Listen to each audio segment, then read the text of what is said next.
안녕하세요. 주은숙입니다. 네, 오늘은 만보걷기를 하러 나왔습니다. 오늘 석세스 리소스의 만보걷기 챌린지가 한 달 동안 진행되는데 오늘 사실 날씨를 보니까 밖에 눈이 엄청 많이 오더라고요. 그래서 오늘은 짐에 가서 걸어야겠다 라고 생각을 잠깐 했다가 생각해보니까 몇 해 전에 일본에 북해도라고 있어요. 북해도 홋카이도라고 부르기도 하는 것 같은데 거기에 겨울이면 눈이 이렇게 많이 오거든요. 그래서 이제 이제 너무 오래돼 갖고 이름은 잘 생각이 안 나는데 지금 여기 뒤에 보이는 지금 저희 동네 이걸 뭐라고 해야 되지? 약간 바닷길 같은 거예요. 바닷길에서 물을 끌어와서 이제 이 안에 이거 뭐라고 하죠? 내부에 있는 이 수로 여기로 유람선이 다니는 이제 길이거든요. 이제 일본에 갔을 때 이 눈을 보겠다고 비행기를 타고 일본까지 가서 이 눈을 맞으면서 그때 일본 버스가 되게 신기한 게 지금 눈이 엄청 많이 쌓여 있거든요. 뒤에 보면 보이시죠?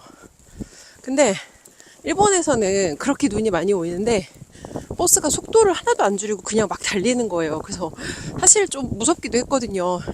아니 이렇게 눈이 많이 오는데 이렇게 눈길을 저렇게 쌩쌩 달리면 어떡하나, 사고가 나지 않나, 이제 막 이런 걱정을 하기도 했는데 근데 또 그때 뭐 도로에다 열선을 깔았다는 뭐 그런 이야기를 하기도 했고, 아무튼 중요한 건 그때 일본에 가야 되는데 제가 방한용품이 아무것도 없었어요.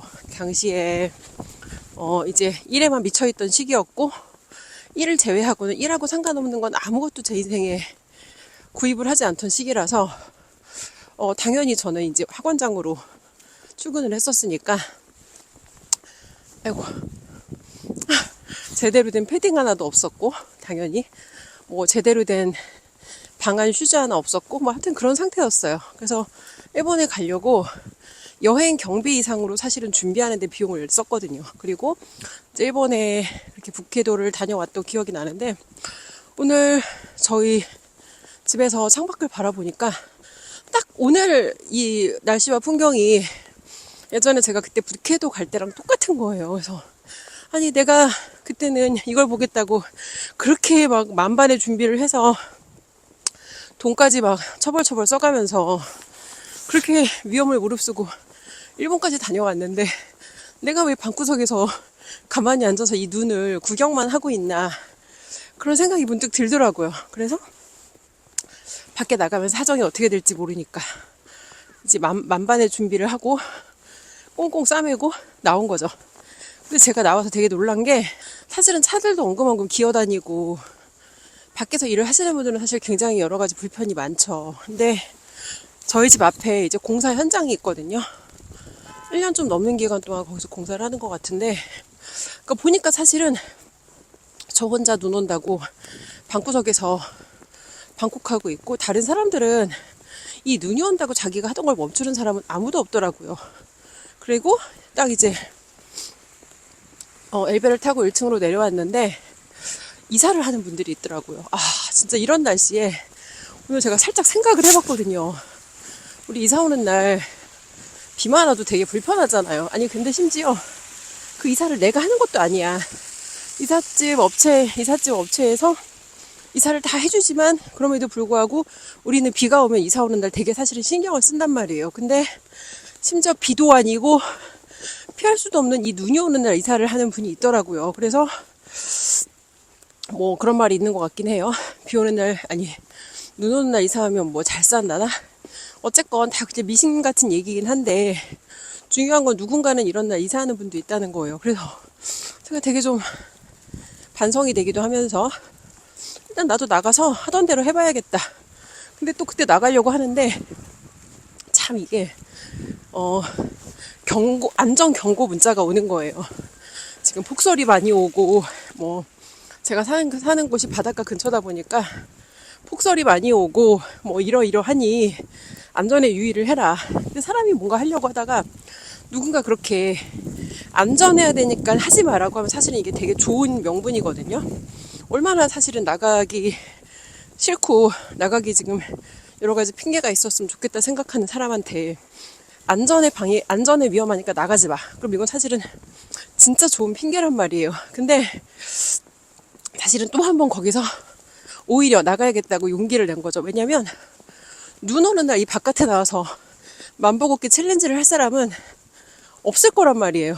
그래서 일단 기왕 내가 나가는 거면 기왕 이 눈 속을 뚫고 평소보다 이 불편을 감수하며 나가는 거니까 그냥 나가지 말고 카메라랑 들고 나가자. 그래서 사람이 걷다 보면 평소에 떠오르지 않던 여러 가지 생각도 떠오르고 영감도 떠오르고, 그러니까 뭔가 방구석에 앉아서 생각만 할 때는 사실 모든 게 다 이론이거든요. 근데 직접 나가서 사실은 다 부딪혀 보면 내가 혼자 그렇게 생각했던 게 사실은 아무짝에도 쓸모없는 되게 그야말로 망상일 때도 진짜 많아요. 저도 이제 여러 가지 책을 읽으면서 떠오르는 아이디어들이 있잖아요. 그럼 이제 그런 거를 막 머릿속으로 상상해봐요.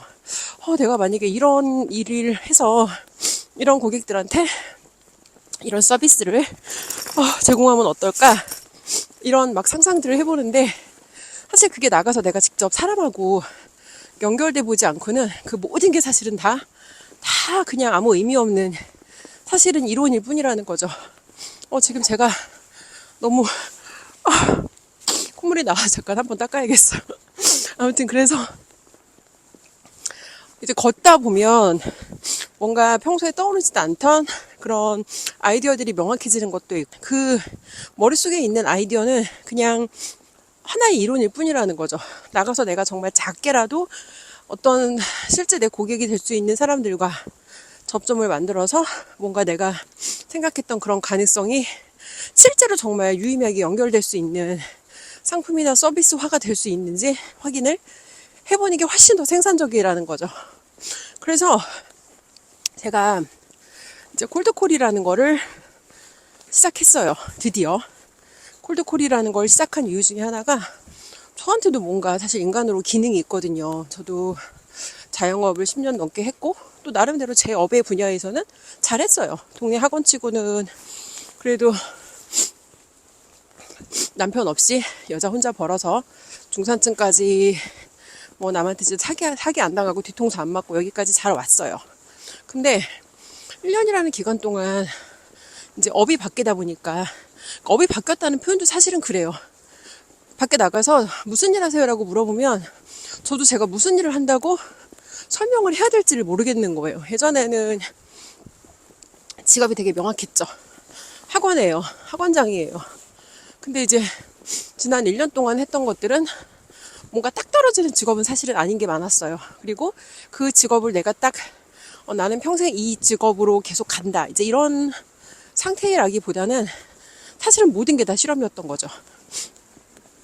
이런 일을 한번 경험해보고 이제 그 경험이 근데 뭐 다 성공적이지도 않았어요.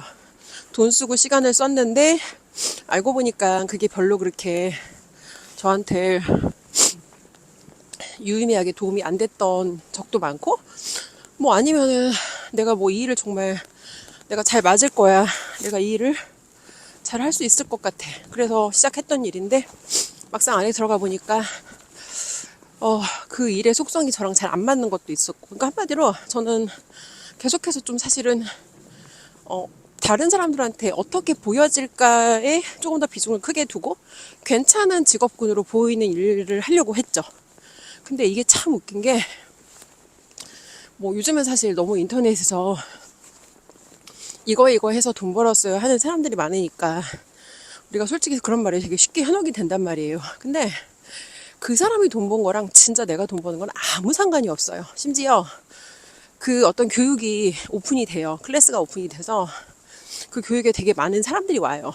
많은 사람들이 와서 이제 어떤 사람들이 똑같이 분명히 나랑 시작했어.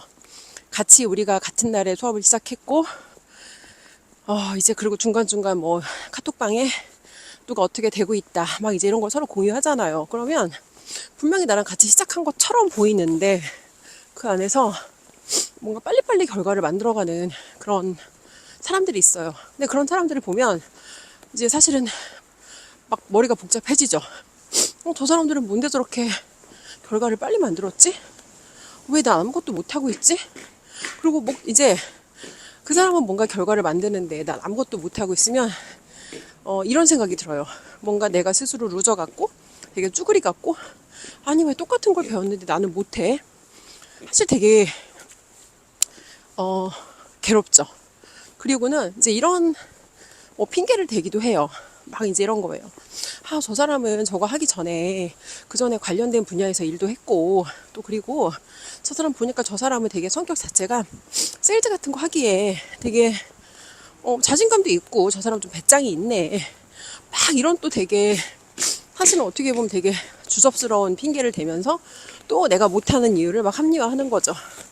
뭐 그래요. 아무튼 인간이 그렇습니다. 그래서 같이 시작했다고 우리가 사실은 다 똑같이 결과를 낸다는 보장도 없고, 뭔가 누군가 나한테 이렇게 하면 잘 될 수 있어를 알려준다고 내가 똑같이 잘 되는 것도 아니고. 근데 한 가지 공통점은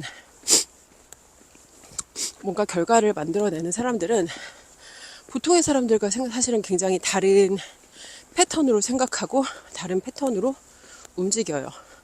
그러니까 요즘 제가 정말 많이 드는 생각이 모자를 좀 벗어도 될 것 같아요. 요즘 많이 드는 생각이 뭔가 해내는 사람들은 이제 여러 가지 특징이 있는데, 뭔가 해내는 사람들을 보면 사실 그런 사람들은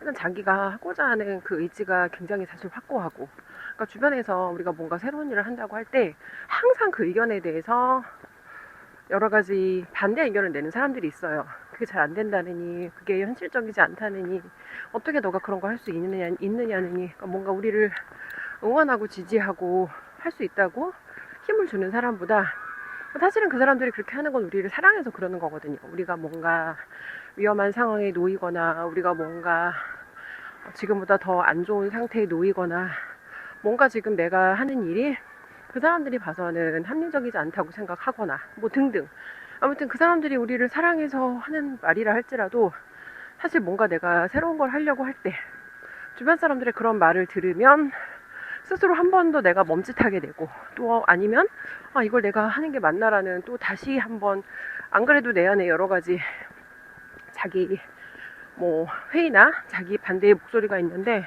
사실 그런 얘기를 들으면 다시 또 멈칫하게 되죠.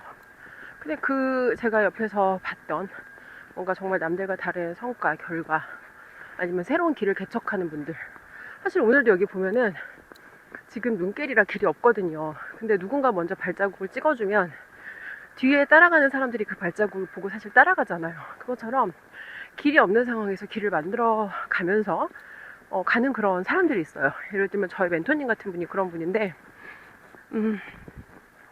이민자로 한국에 와서 사실 해외에서 유학을 하긴 했는데, 그렇다고 해외에서 무슨 학위를 취득한 것도 아니에요. 그리고 그 분이 지금 하는 일에 들어오기까지 처음 그 비즈니스의 시작이 우리가 생각하는 무슨 정말 IT나 뭔가 이런 혁신적인 기술도 아니었고, 정말 인간이 가지고 있는 그 기본적인 다른 사람을 돕고자 하는 그 마음에서 출발했던 그분의 비즈니스가 사실은 지금 이게 세상에 사실은 이런 직업을 설명할 수도 없고, 왜냐면 이런 직업이 이전에 있던 직업이 아니니까 이거를 뭔가 명사화해서 설명을 할 수가 없는 거죠. 어쨌건 저희 멘토님은 인간이 가지고 있는, 그러니까 인간 안에 있는 그 고유한 자원, 다른 사람을 돕고자 하는 그 마음, 이제 그걸 이용해서 그분은 본인의 비즈니스를 창업하셨고, 사실은 저도 저희 멘토님을 그렇게 만나게 됐거든요. 어떤 교육과정을 들으려고 저희 멘토님을 찾아갔다가 콜드콜이었죠. 멘토님께 처음 콜드콜로 전화를 드렸고 유튜브를 보고 이제 그래서 이렇게 연결이 된 거였어요. 그래서 길이 없는데 길을 만들어가는 사람들, 그런 사람들을 보면 일단 한 가지 되게 명확한 건 굉장히 남다른 용기가 있어요. 그 용기라고 하는 게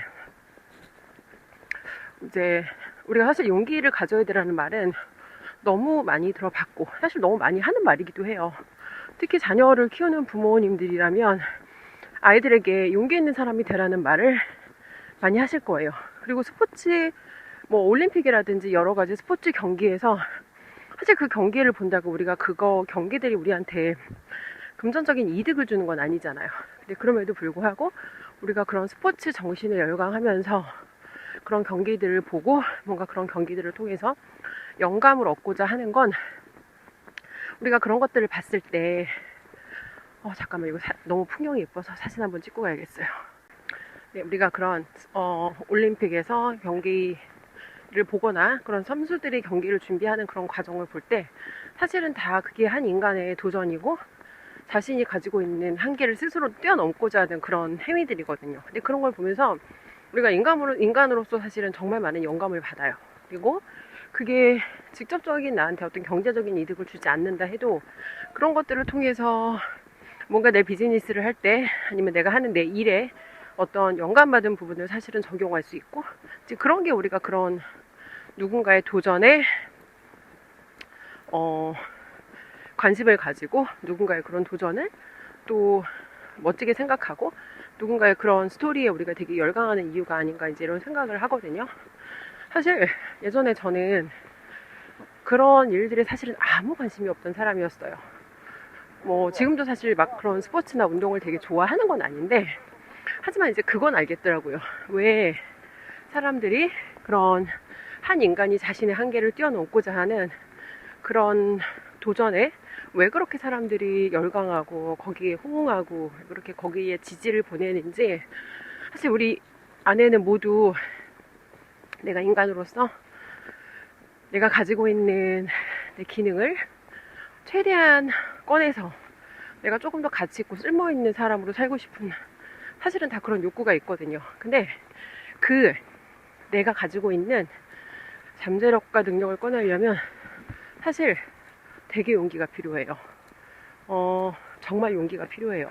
우리가 보통 살아가면서 어렸을 때부터 이제 이렇게 살아야 되라는 거에 대한 이야기를 정말 많이 듣거든요. 부모님으로부터, 학교로부터, 또 사회로부터. 세상에 나가면 이제 같이 일을 하는 뭐 동료들로부터, 친구들로부터 정말 이렇게 살아야 되라는 세상에서 만들어 놓은 그 짜여진 틀이 있기 때문에 그 틀 밖으로 뭔가 그 세상에서 예상하고 기대하는 그 통념이라는 걸 깨고 나가기가 되게 어려워요. 두렵기도 하고. 그런데 어떤 책에서 제가 그런 얘기를 읽었어요.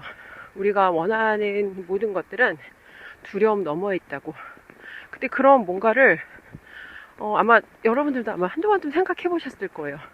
현재 내가 하고 있는 그 무언가를 조금 다르게 바꿔서 더 나은 방법으로 개선해보고 싶은 그런 욕구. 뭐 예를 들어 회사에서 일을 할 때도 마찬가지고 이전의 사람들은 다 이런 패턴으로 했는데 내가 봐서는 그게 효율적이지 않아.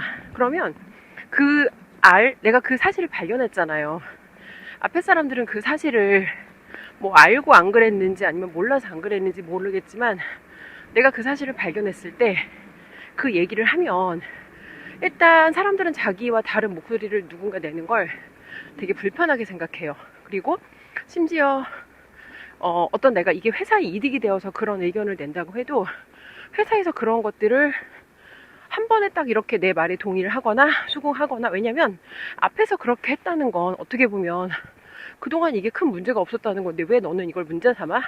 뭔가 우리를 이 사람이 지적하거나 공격하거나 아니면 비난하는 것처럼 사실은 느껴질 수도 있거든요. 그래서 사람들은 누군가 우리와 다른 목소리를 내고 다른 생각을 꺼내는 걸 굉장히 불편하게 생각해요. 예전에 제가 이제 어떤 영어 교육 회사에 직영 원장으로 발령을 받았어요. 그래서 이제 그 원장 자리로 그러니까 회사에서 이제 인사 이동이 된 거예요. 그래서 원래는 교육팀에 있다가 그 부서로 이동을 했어요. 근데 그 부서가 그러니까 그 학원이죠. 그 학원이 본사에서 어떤 식으로 평가받고 있었냐면 굉장히 운영을 잘하고 있다. 굉장히 운영을 잘하고 있고 학생들을 명수를 많이 늘렸다. 근데 이게 사실 자영업 하시는 분들은 알겠지만 안에 들어가서 들여다봐야 되는 게 예를 들어 식당으로 예를 들어 볼게요. 식당에 손님이 많다고 무조건 이득인가요? 아니죠. 손님이 많아도 실제 그 마진율이라는 게 돌아가는 테이블 회전율 대비 실제 내가 투자한 돈 대비 얼마나 우리한테 떨어지는 그 마진이 얼마인지가 사실 되게 중요한데 손님의 머릿수만으로는 정확하게 판단이 어렵다는 거예요. 그래서 일단 제가 들어가서 가장 먼저 한 일은 이제 그런 수익 보고서를 한번 분석해 봤어요. 이 학원의 실제 매출은 얼마고, 그리고 실제 이제 원생수 대비 정말 고객 한 명당 얼마의 매출을 실제 일으키고 있는지. 근데 그 회사는 당시 이제 어떤 좀 특징이 있었냐면, 그러니까 원비 받는 방식이 좀 특이했어요. 원비를 받는 방식이 조금 특별한 그런 곳이었고, 그래서 이제 그 다른 학원들과는 좀 계산이 그러니까 그 수업료에 대한 계산이 좀 달랐거든요. 그래서 어쨌건 제가 그걸 이제 정확하게 그 공간에 들어가는 비용과 실제 거기서 얻어지는 수익, 이거를 계산을 해봤더니 되게 충격적이더라고요. 보여지기에는 뭔가 그게 이전에 그 사람이 그 전에 원장이 있기 전보다 이제 원생이 늘어났으니까 얼핏 보기엔 운영을 잘한 것처럼 보이잖아요. 근데 실제 그 고객 한 명당 객단가라고 하죠. 한 명당 객단가가 되게 낮았고, 그러니까 실제로 이 교재에 대한 비용은 진짜 그냥 원가 그대로거든요. 이 교재에 대한 비용은 원가 그대로고 수업료에서 사실은 이득을 남기는 부분인데 수업료가 너무 말도 안 되게 책정이 된 거예요. 그래서 겉으로 봐서는 뭔가 이제 이득이 많이 있는 것처럼 보였지만 실제 안에 들어가서 보니까 엄청나게 적자였던 거죠. 그래서 이제 그 상태를 보고서를 만들어서 보고를 드렸어요.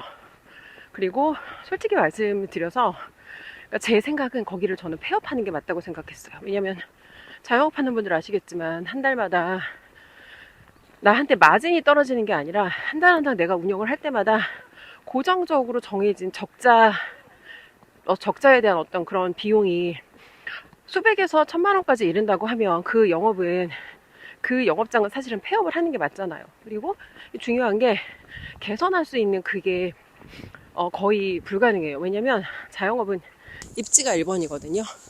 기본 세팅값 자체가 여기에서는 마진이 남을 수 없는, 그러니까 한마디로 고정 비용이 너무 큰 곳에 세팅을 했고 그 정도의 단가로, 그리고 그 동네에서 우리가 실제로 유입할 수 있는 그 고객의 실제 수가 있을 거잖아요. 그러니까 이제 학원이기 때문에 그 전체 동네 아이들 명수라는 게 있잖아요. 그리고 그 동네에 얼마나 많은 우리 경쟁자들이 있는지. 그런 거를 계산해 봤을 때 실제로 거기서 그 비즈니스를 뭔가 다시 일으킨다는 건 거의 불가능에 가까웠거든요. 그래서 의견을 드렸는데 저희 상사분께서는 이제 그렇게 말씀을 하시더라고요. 적자가 나도 이건 가져갈 수밖에 없는 프로젝트다. 근데 그 이유가 이제 그 회사에서 나아가고자 하는 어떤 그런 방향성을 상징적으로 보여줘야 하는 공간이고, 그 기업의 대표자인 분께서 여기에 대해서 굉장히 어떤 소망이 있다. 그러니까 대표의 소망과 회사에서 그 자기의 내부 고객들한테 보여줘야 되는 그런 명분으로 그 비즈니스를 가져가야 된다는 거예요. 그러면 좀 저는 그런 생각이 들더라고요. 그럼 사실 자기들도 지금 수입을 못 내고 있는 비즈니스 모델을 다른 누군가한테 판매하고 있다는 뜻이잖아요. 그러면 차라리 거기에서 잘못된 실수 아니면 거기서 발생한 실패에 대해서 명확하게 분석을 해서 차라리 투명하게 오픈을 하고, 오히려 그 사례를 본사에서 먼저 경험했던 실패 사례를 내부 고객들이 같은 실수를 반복하지 않도록 오히려 그런 거를 더 저는 자원으로 쓰면 오히려 고객들한테 더 신뢰를 주고 뭔가 더 서로에게 깊은 신뢰를 오래 가져갈 수 있는 그런 관계가 될 수 있지 않을까? 사실 그런 생각을 했거든요. 근데 당시 저는 의사결정권자는 아니었고, 어쨌건 그래서 제가 이제 몇 달 정도 그곳에서 근무를 하다가 저는 그곳을 이제 퇴사하고 나왔어요. 왜냐면 저 한 사람으로 제가 의사결정을 할 수 있는 부분이 없었고, 제가 냈던 그런 아이디어가 가장 최종 어떤 끝자락에 있는 의사결정권자에게 전달이 되지도 않았고, 그래서 뭔가 이제 거기서 영감은 얻었죠. 그래, 이제 이렇게 운영하는 거에 대해서 무엇을 해야 할지, 무엇을 하지 말아야 할지, 어떤 부분을 주의해야 할지, 내가 내 거를 운영한다고 했을 때. 그래서 이제 그런 경험을 하고 나왔는데, 저희 멘토님께서 항상 그런 얘기를 하시거든요. 그러니까 뭔가 잘못됐다는 걸 알면서 진실해야 한다고 말씀을 하세요. 근데 우리가 이것도 사실은 애들한테 다 가르치는 거잖아요. 정직한 사람이 되라. 근데 어른이 되고 나면 이 어려서 우리가 배우는, 그러니까 물론 어려서도 정직해야 한다는 건 알지만 우리가 거짓말을 안 하고 살진 않아요. 안 하고 살 수도 없고. 근데 뭔가 이제 그런 것들이 어려서 우리가 경험하던 수준과 성인이 되어서 이 정직한 사람으로 살아야 된다, 진실되게 살아야 된다가 이게 사실은 좀 굉장히 어떤 차원이 다르죠. 근데 내가 진실했을 때 그 진실함으로 인해서 누군가 불편을 뭐 드러낸다거나 아니면 누군가 거기에 대해서 강한 반발을 한다거나 아니면 심지어 내가 그 진실한 목소리를 낸 게 나한테 리스크가 돼서 돌아올 수도 있거든요. 저 역시도 그런 경험을 한 적이 있고, 그래서 항상 그렇게 말씀하세요. 저희 멘토님은 진실해야 하고 우리가 알고 있는 대로 배운 대로 살아야 한다. 근데 그 모든 걸 위해서는 정말 용기가 필요해요. 정말 용기.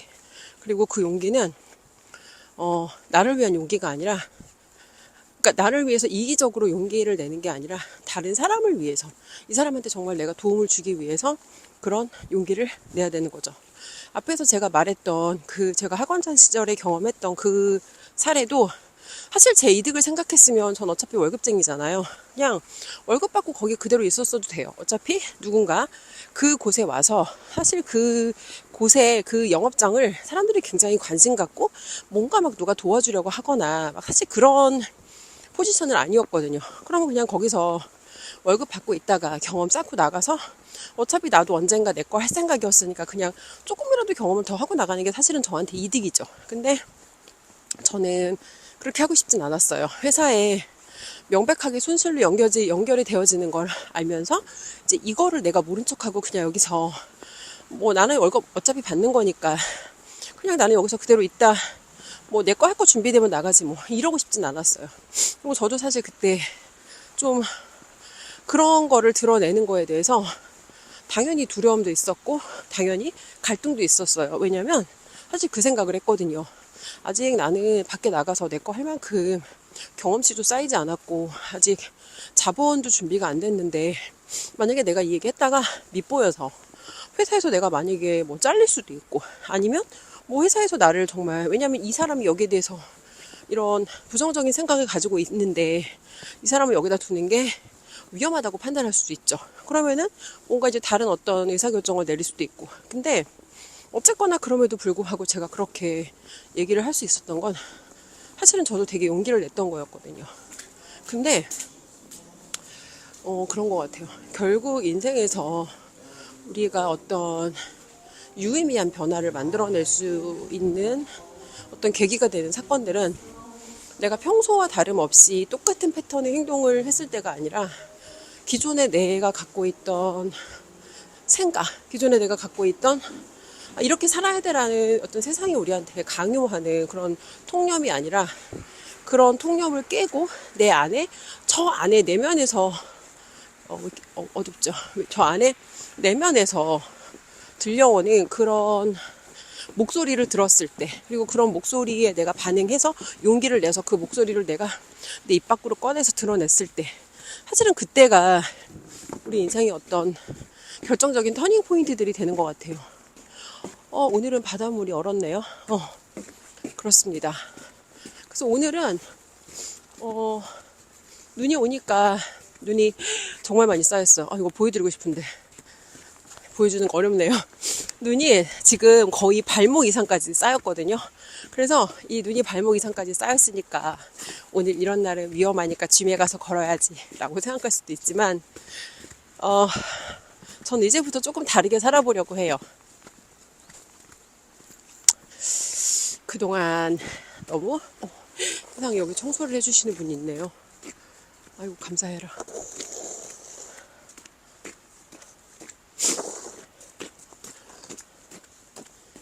안녕하세요. 감사합니다. 세상에. 제가 걸어오는데 길이 이렇게 가운데가 깨끗하게 치워져 있더라고요. 눈이 오지만 누군가는 저렇게 나와서 다른 누군가를 위해서 길을 내어주시고 있네요. 저게 저분의 직업이라고 할지라도 사실은 너무 감사한 거죠. 이렇게 눈이 오는 날, 게다가 심지어 눈이 계속 쌓이고 있는데, 여기 다른 사람의 편의를 위해서, 안전을 위해서 자기를 저렇게 희생해서 해주신다는 건 참 너무 감사한 일인 것 같아요. 여기 진짜 이쁘네요. 잠깐만, 사진 하나 찍고. 네, 아까 제가 하던 얘기 다시 돌아와서, 사실 그동안에는, 뭔지 모르는 그 끝없는, 사실은 뭔가 저도 정체를 알 수 없는, 뭔가 사실 좀 붙들려 있던 생각이 되게 많이 들었어요. 뭔가를 하려고 하면은 계속 저 안에서 두려움의 목소리가 올라와서, 너가 뭐, 항상 그 뭔가 제가 고민과 갈등하는 순간에 항상 저를 찾아오는 그 목소리가 있어요. 저를 찾아오는 그 목소리. 저에게 더 두려운 방향으로 생각을 이끌게 해서 내가 행동하지 못하도록, 더 두려운 방향으로 나를 이끌어서 내가 그 자리에 주저앉아 있도록. 근데 여러분, 주저앉아 있는 게 문제가 아니고요. 인간이 제일 고통스러운 순간은, 제 푸베 집수도 그 얘기를 했거든요. 자기가 뭘 해야 될지 모를 때도 사실은 되게 어려워요. 뭐 해야 될지 모를 때, 도대체 나 뭐 해야 되지? 도대체 뭐 해야 될까? 이런 고민을 하는 순간도 어려운데, 그러니까 적어도 그때는 이것저것 그냥 시도라도 해볼 수 있잖아요. 뭐 해야 될지가 명확하지 않을 때는 그냥 자기 수준에서 할 수 있는 걸 하면 되죠. 근데 뭐 해야 될지가 명확해. 이제는 이걸 해야 된다는 걸 내가 알아. 이걸 하지 않고는 도저히 나한테 다른 방법은 없다는 걸 알아. 근데 그럼에도 불구하고 그걸 못하는 거예요. 왜? 두려우니까. 그런 자기 모습을 바라볼 때 저는 가장 고통스러웠어요. 이걸 해야 되는 게 명확하고, 해야지라고 생각하고 있지만 늘 자신과 이상한 타협을 하고 이상한 명분을 만들어서 미루고 피하고 우회하고 뭔가 다시 또, 근데 그렇게 거기서 한번 우회하면, 이걸 어떻게 설명해야 되지? 그러니까 뭔가 살짝 우회하는 전략을 틀었어요. 그러니까 목적지 가는데 뭔가 눈앞에 큰 장애물이 보여. 그러면은 이제 그 장애물을 좀 피하려고 그런단 말이에요. 그럼 방향을 살짝 1도를 틀잖아요. 방향을 살짝 1도를 틀면 그 경로가 완전히 바뀌는 거 아시죠, 여러분? 운전할 때 우리가 뭐 여기서 몇 미터 앞에서 어떻게 해야 된다, 이제 그런 안내가 나오잖아요. 근데 그 안내를 내가 듣고 그 지점에 적절하게 거기에 맞는 대응을 하지 못한 거예요. 그러면 엄청 뺑 돌아가는 경험 다들 해보셨을 거예요. 그것처럼 우리가 인생에서 가고자 하는 그 최종 목적지는 정해져 있고 거기까지 가는데, 여기서 내가 분명히 가야 되는 코스가 있어요. 이 코스를 분명히 가야 돼. 이 코스를 통과하지 않으면 방법이 없는 건 아닌데 엄청 돌아야 돼. 근데 그럴 때 그 코스가 뭔가 내 눈에 봐서 험난해 보여. 길이 너무 험난한데 앞에 눈도 많고 가다가 자빠지면 어떡하지? 뭐 등등 막 이런 생각으로 살짝 뭔가 우회하는 전략을 택한단 말이에요. 그러면 살짝 우회한다고 나는 생각을 해봤지만 사실은 엄청나게 많은 시간과 노력의 낭비가 되는, 진짜 엄청난 삽질이 되는 거거든요. 지난 3년의 시간이 저한테 그랬던 것 같아요. 물론 그 시간 동안 제가 했던 일들이 모두 다 실패는 아니었어요. 그런데 분명히 저는 더 빠른 길을 알고 있었음에도 불구하고 직진하면 되는데, 그 직진하는 구간에 뭔가 눈에 잘 보이지 않는 불확실성과 뭔가 눈에 잘 보이지 않는 뭐 예를 들어 이런 거죠. 가다가 안개 낀 구간이 있어. 안개 낀 구간 들어가 보시면 알겠지만 밖에서는 아무것도 안 보이는데 일단 차 가지고 그 안으로 들어가면 솔직히 앞에 1m 앞은 보이잖아요. 그러면 그 1m 앞만 보면서 그냥 더듬더듬 가면 결국 갈 수 있단 말이에요. 그리고 그 안개가 목적지까지 가는, 서울에서 부산까지 가는 내내 끼어 있는 것도 아니야. 그냥 일정 구간에 살짝 끼어 있을 뿐인데, 제가 그런 사람이었어요. 그 안개 낀 구간이 두려워서 그 구간을 어떻게든 피해가고 우회하는 전략을 늘 택했고, 그러다 보니 늘 멀리 돌아와서 또 그 멀리 돌아온 거에 대한 본인에 대한 자책과 실망과 또 막 마음에서 올라오는 그 비난과, 그래서 결론적으로 인생에서 우리는 되게 자유롭고 싶어 하거든요. 자유. 우리 왜 인터넷 보면 그런 말 되게 많잖아요. 시간적 자유, 경제적 자유. 되게 웃기긴 한데, 시간적 자유, 경제적 자유. 네. 근데 그 자유가 있는 게 문제가 아니라 자유가 주어졌는데 내가 그걸 핸들할 힘이 없어요. 그럼 사실 그게 더 큰 문제거든요. 그래서 제가 결론적으로 하고 싶은 얘기는 진짜 자유는 사실 자기 안에 있어요. 자기 안에. 무슨 얘기냐면 우리가 이미 사실은 다 우리한테 자유라는 게 주어져 있어요. 사실 우리나라 같은 경우에는 그리고 어떤 나라들은 정말 그 여자들이 밖에 나가는데 남편한테 나가는 시간을 아프리카 나라들이 그렇대요. 남편한테 나가는 시간을 허락받아야 되는 나라도 있고 뭔가를 남편한테 그러니까 남편한테 허락받지 않은 어떤 행동을 하면 아내를 그냥 구타하는 게 되게 이게 약간 사회 문화인 나라들도 있대요. 사실 그 책을 읽고 되게 충격받았거든요. 멜린다 게이츠가 쓴 누구도 막을 수 없다, 멈출 수 없다.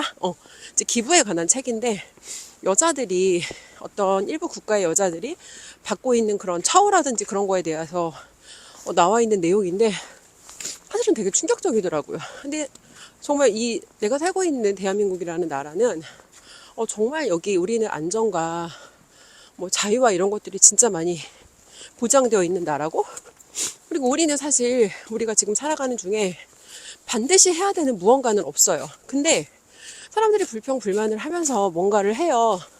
그 불평불만을 하면서 뭔가 하는 게 자기한테 그게 되게 만족스럽진 않아.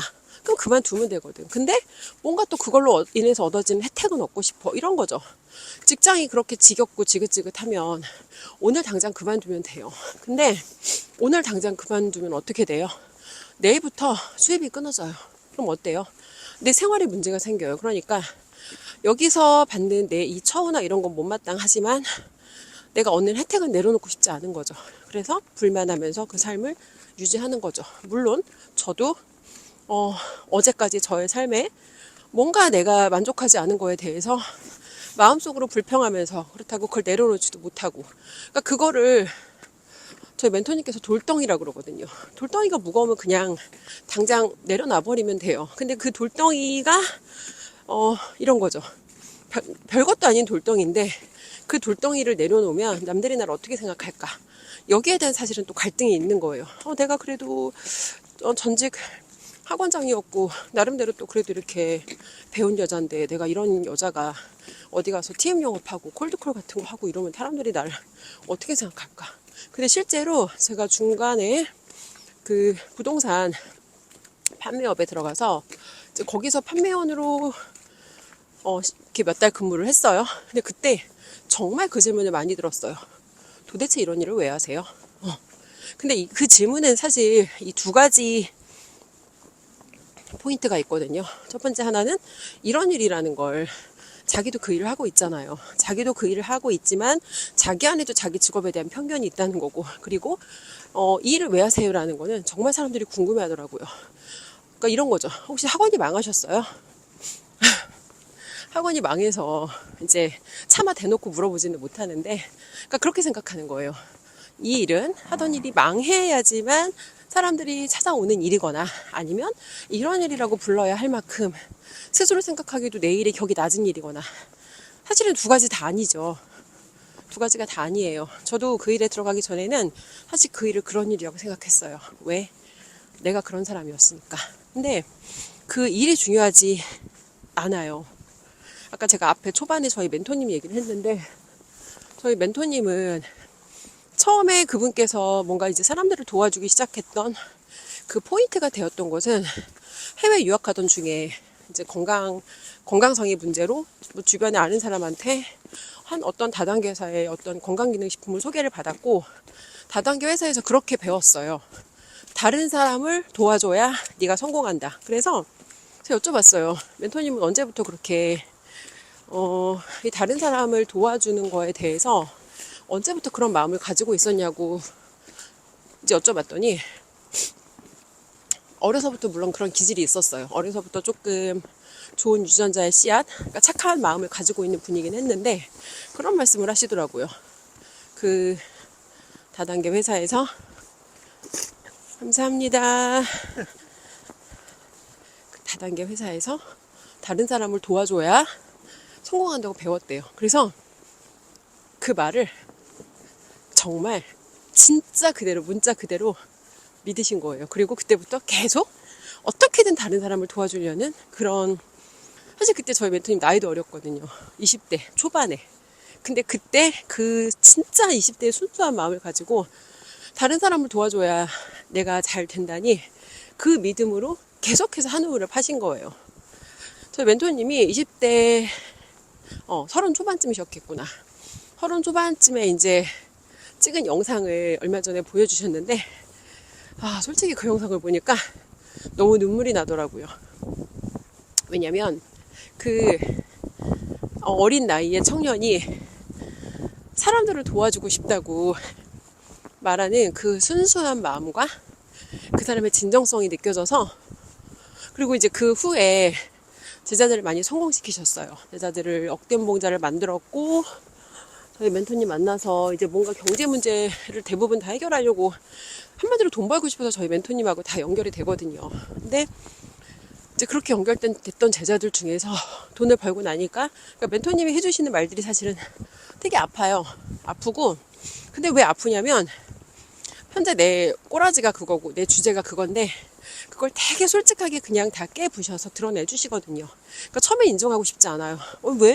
나 여지껏 잘 살았고, 나 그래도 내 분야에서 뭐 이렇게 나 20년 가까이 전문성 쌓았고, 막 그리고 나 배운 여자고, 나 가방끈도 길고, 어디 가서 얘기하면 사람들이 다 대단하다고 하는데 내가 왜 저런 얘기를 들어야 돼? 라는 생각이 올라오죠. 근데 그거가 이제 이렇게 생각을 해봐야 돼요. 정말 내가 그렇게 똑똑하고 잘난 여자면 왜 난 거기까지밖에 성장을 못했고, 왜 나는 그렇게 겨우 동네 학원장으로, 겨우 우리 동네에서 몇몇 사람들만이 나를 아는 수준으로 왜 그런 정도의 결과밖에 못 만들었지? 그건 사실 내 현재 수준, 내 현재 주제가 딱 그거라는 거거든요. 근데 대부분 사람들이 생각이 사이즈가 크지 않아요. 저도 인생에 월 1,000만 원을 벌면 저는 제가 그게 제 인생의 성공인 줄 알았어요. 근데 참 웃긴 게 월 1,000을 벌어요. 그냥 이런 게 있거든요. 예전에 저 피아노 배울 때 이제 체르니 그 단계가 있어요. 이게 가장 애기들 처음 들어가면 100번부터 시작해서 100번, 30번, 40번 이렇게 올라가요. 그러니까 저는 40번에 가면은 아무 곡이나 막 다 그냥 치는 건 줄 알았어요. 근데 뭘 알게 됐냐면, 피아노를 전공하신 선생님들도 굉장히 어려운 곡들 있잖아요. 베토벤이나 모차르트나 쇼팽이나 그런 곡을 이제 받으시면 하나하나 쪼개서 나누어서 연습을 하고 합쳐서 연습을 하면서 그걸 무한 반복을 하신다고 하더라고요.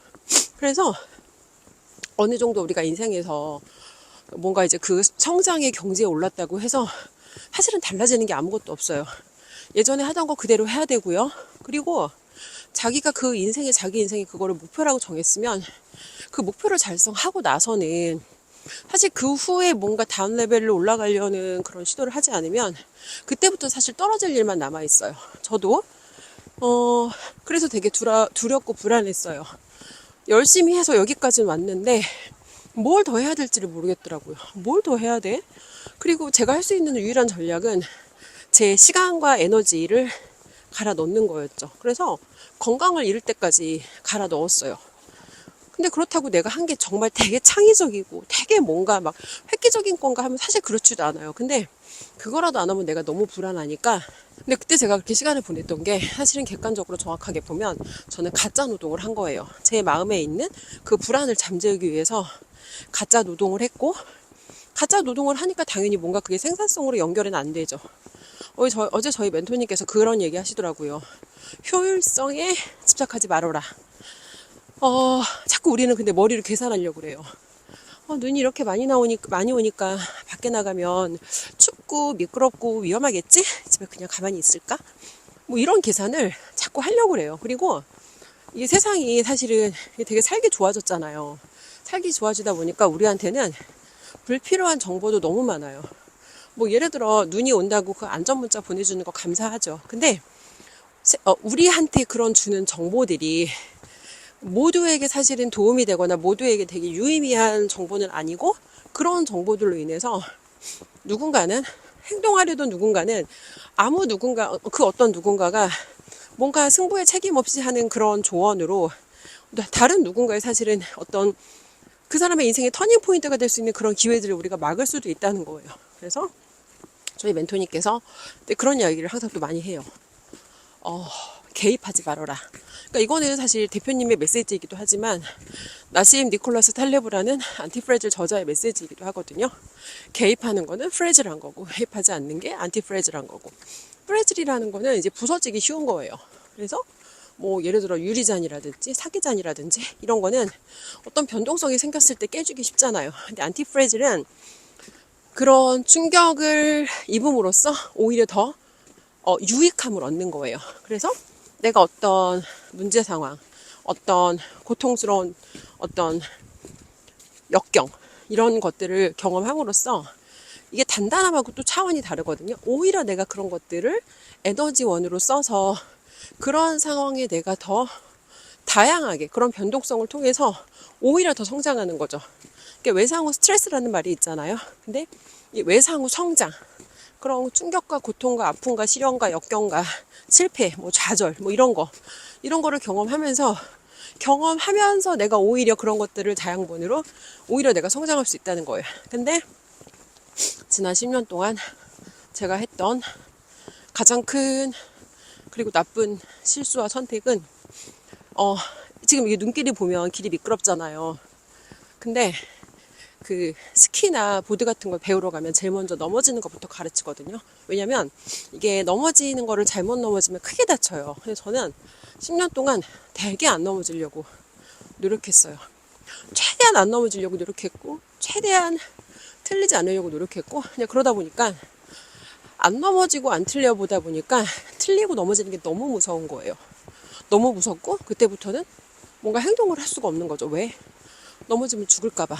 근데 한 번 넘어져서, 예를 들어서 넘어져 본 사람은 넘어지는 게 그렇게 내 인생에 큰 데미지가 아니라는 사실도 알고, 넘어지고 내가 오히려 일어났을 때 그 넘어지고 일어나는 경험을 통해서 이전에 모르던 걸 새로 알게 되고 새로 배우고, 또 뭔가 실패하는 경험을 통해서 인간이 정말 많이 깨닫게 되거든요. 그러니까 그런 거를 작게 자주 넘어져 본 사람들은 오히려 안티프레질한 속성을 가지고 무언가 더 새로운 변동성을 향해서 능동적으로 더 막 용감하게 나갈 수 있는데, 안 넘어져 본 사람들한테 그런 게 사실은 너무 두렵다는 거죠. 그리고 제가 10년 동안 살아왔던 모습이 그렇게 넘어지지 않으려고 버티고 노력하고 애쓰는 모습이었고, 예전에 밑바닥에서 정말 가난하던 시절에는 진짜 가진 거라고는 용기랑 배짱밖에 없었는데, 어느 날 조금 먹고 살만해진 이후에 사실 그런 것들을 다 잃었더라고요.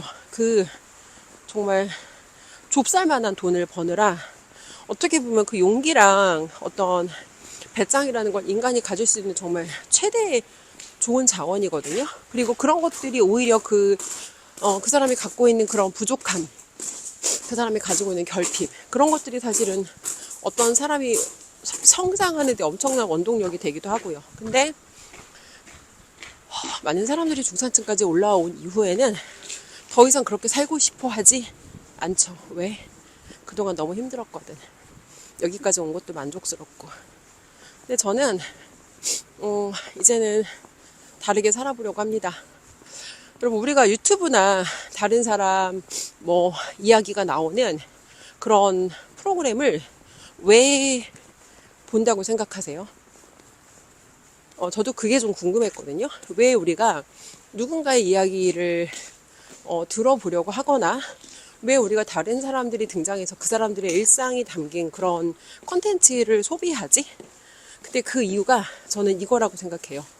그 사람들, 우리가 궁금해하는 스토리를 가진 사람들은 사실 모두가 다 용기 있는 사람이었고, 우리도 그런 용기를 낼 수 있는 사람이 되기를 원해요. 근데 내가 현재는 그렇게까지 용기를 낼 수 없으니 그 사람에게 끌리고, 내가 원하는 것을 갖고 있는 그 사람에게 끌리고, 그래서 우리는 그런 컨텐츠들을 소비하고 그런 것들을 보면서 영감받고 자극받고 이제 그런다고 저는 생각을 해요. 그래서 50이 되기 전에 제가 결단한, 어떻게 보면 제 인생에 정말 가장 먼 훗날에 돌아보면 지금의 이 선택이 제가 제일 잘한 선택이다라고 스스로에게 칭찬해 줄 수 있을 것 같아요. 저는 이제부터 용기 있는 사람으로 살 거예요. 그리고 40대의 저에게 돌아가서 해주고 싶은 말은, 만약에 제가 다시 돌아가서 만약에 한 번 다시 40대를 살 수 있다면 겁을 먹을 수는 있어요. 겁과 두려움은 다른 거라고 하더라고요. 순간적으로 겁을 먹을 수 있지만 두려움에 네가 완전히 사로잡히지 않았으면 좋겠고, 두려울지라도 용기를 꺼내서 한 발 한 발 앞으로 나가는 사람이었으면 좋겠다 라고 얘기를 해주고 싶어요. 걷다 보니까 눈이 그쳤습니다. 네, 오늘 영상은 여기까지 하겠습니다.